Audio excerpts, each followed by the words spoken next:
Hey guys, I just wanted to give you a quick heads up. Next month I'll be at Anime Expo between July 4th and the 8th, and in Japan July 15th through the 26th for a small vacation. If you're going to Anime Expo and you see me, be sure to say hi. As for videos during this time period, expect them to slow down for a little bit until I get back home where all my gaming and video equipment are. For more details, check out the link in the description or check out the community tab for my channel. Thank you.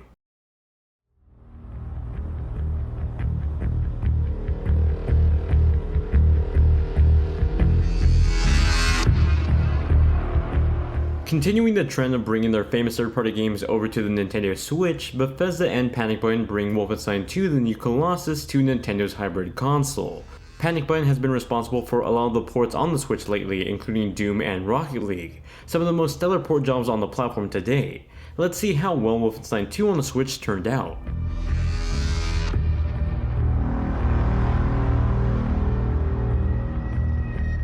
Wolfenstein 2 takes place right after the events of Wolfenstein: The New Order. The Nazis have won World War II and now have occupied America. You take on the role of BJ Blazkowicz, who is still recovering from the events of the first Wolfenstein game. BJ is a slow decaying shell of the soldier he once was, stuck in a wheelchair, still alive but falling apart.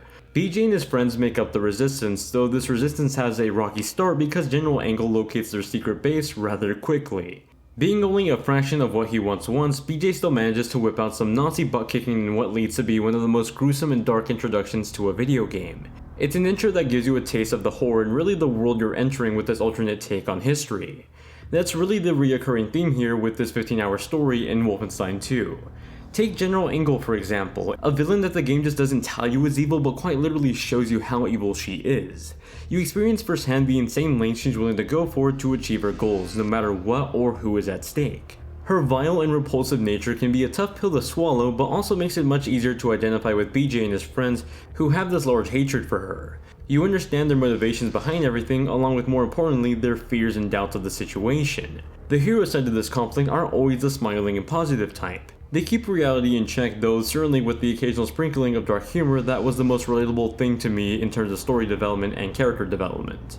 Where Doom can feel more like an arcade shooter with not a ton of emotion or background on the main character, Wolfenstein is different. It can still feature that very out there story with arcade-like gameplay, but the characters here feel real, they don't lack any depth. You get to see their motivations and personalities through the cutscenes that play out during the campaign. In transition sequences where you can walk around your base, you can take a peek at the social interactions between characters, giving you a glance at the real social lives going on here. The story doesn't just stop and start with missions, it continues on in the background as you take a peek behind the figurative curtain on who these characters really are.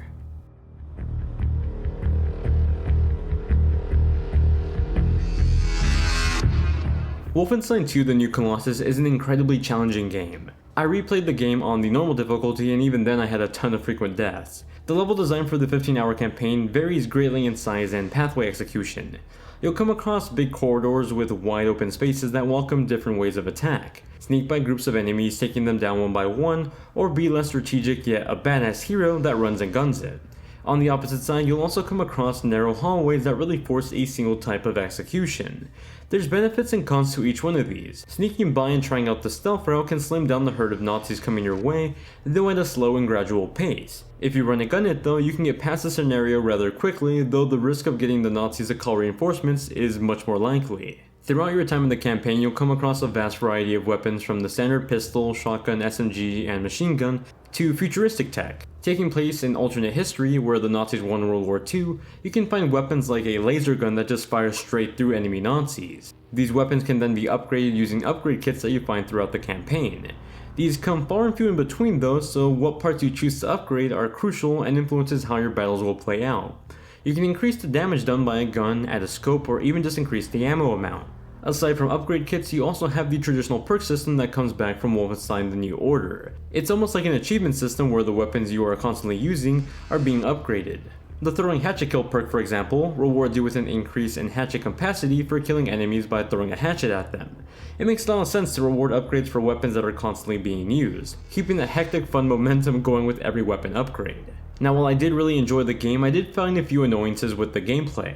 For one, the dual wield system feels incredibly clumsy, at least for most of the game. To switch between weapons, you'll hold down a button that brings up the weapon wheel. If you want the dual wield, you'll pull up the wheel and go over to the arrow icon and then have to reselect the weapon for the other hand. While the actual use of dual wielding is useful for taking down heavier enemies or just having a shotgun ready in case your SMG fails, activating it is troublesome.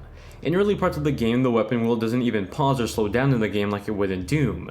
That feature is actually an upgrade later on in the game. So very early on in the game, part of the difficulty was trying to switch weapons while not getting shot down, since the game doesn't really give you time to manage your inventory. As a bonus though, the Nintendo Switch version does feature gyroscope controls that mix in with the traditional controls for some adjusted aiming, although you can turn off the feature if you prefer traditional controls instead. Outside of the main campaign, you can go back and do challenges for some post-game content. It was certainly a surprise to me, as I already thought the main game was challenging enough, but boy was I wrong. There's also some key decisions in the game's story that can alternate the paths you take, though not by a super large margin. Regardless, if you're hungry for more post-game content, you can return to the campaign and choose a different scenario for a subtle, though still there, difference.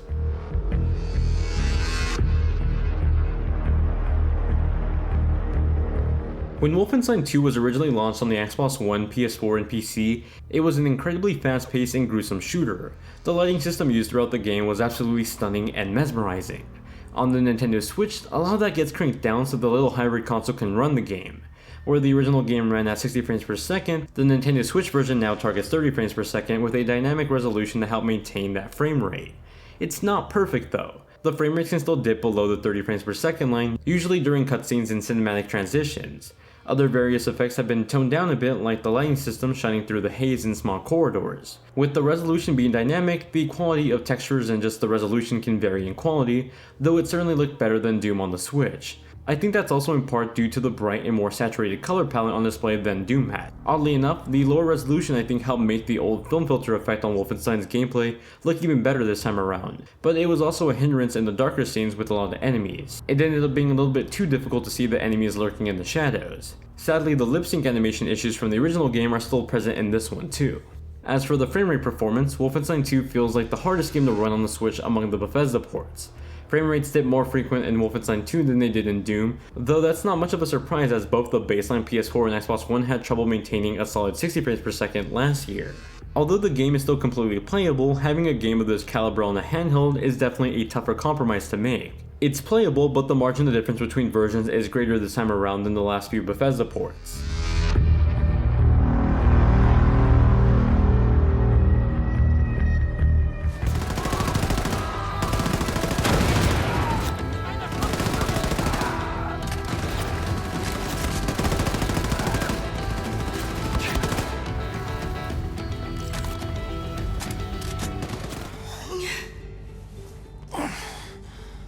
Burn.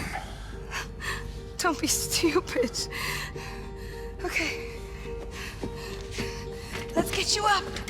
That's of a man being in it too. Everyone will see what a useless joke you are. With these larger console titles to Nintendo Switch ports usually comes compressed audio. That's because developers porting these games to the Switch often have to take a 80GB game and get them down to fit a third or a quarter of the size. That's no different with Wolfenstein 2 on the Switch. Narration from BJ throughout the campaign is just as chilling and goosebump inducing as ever. However, the sound effects for the weapons and explosions certainly have a noticeable decrease in quality. They're not terrible by any means, but after playing the PC version of Wolfenstein 2 right before playing the Switch version, I could pick up the compressions in the port version. It's a bit noticeable in the music as well, though I still really like the way it's used in the game. Usually when presented with a scenario and a mission to fight a group of Nazis, you'll hear the punchy loud music sort of fade in the background. It's not until the enemy discovers you that the music starts to pump up in volume and really drives that motivation to run and gun it. It's an epic feeling that truly makes it feel like you're a badass hero. The melancholy to loud bass heavy songs are perfect for the firefight montages as well. Definitely play this game with a pair of headphones because you're going to want to rock out with some of the more intense music in this game. There's a brilliant use of HD rumble throughout the game. Not only do the Joy-Con vibrate when you fire your weapon, but there's a distinct vibration for every weapon in the game. Panic Button was able to somehow capture the unique feeling of every weapon with just some slight vibrations.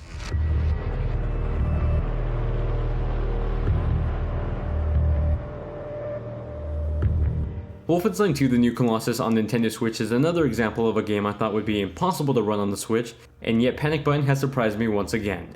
It's a competent port, but also one that makes a lot of compromises with a larger margin of difference than the Switch port of Doom.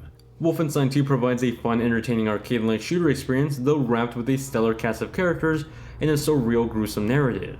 Wolfenstein doesn't hold back any punches when it comes to the alternate history it's trying to tell. As for the experience specifically on the Switch, it's a noticeable drawback from the other consoles as expected, though tolerable enough to be played through. In other words, it's a straightforward port that works, though you'll have to make compromises in the process.